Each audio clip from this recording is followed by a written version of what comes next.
น่าจะเช็คต้านี่สิวัดได้ยังไงเนาะ เฮ้อไอ้หมาย อ้าวเก่ง ไอ้ถอนหายใจให้ยังไอ้ ไอ้กำลังวัดแทกที่นาอยู่พอดีว่าไอ้อยากรู้ว่านาไอ้มีจักเฮกตาร์เพื่อสิได้คำนวณเป็นต้นทุนทึก เทคตรงนานี่เด้อไอ้ แม่นแล้ว พื้นที่บอกใหญ่ๆกว้างๆมือใดสิเทคแล้วไอ้เอาจังซี่ไอ้น้องมีวิธีมาแนะนำนี่ไอ้หมายใช้คูโบต้าแอปแล้วไปเมนูวัดพื้นที่แบบนี้เด้อนี่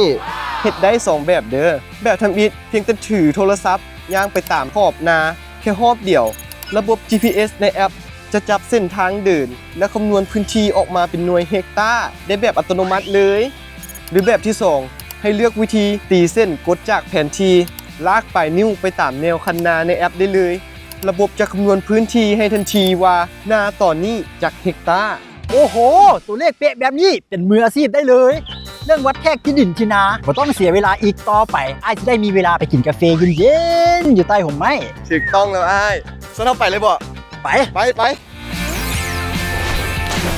คูโบต้าแอปโหลดเลย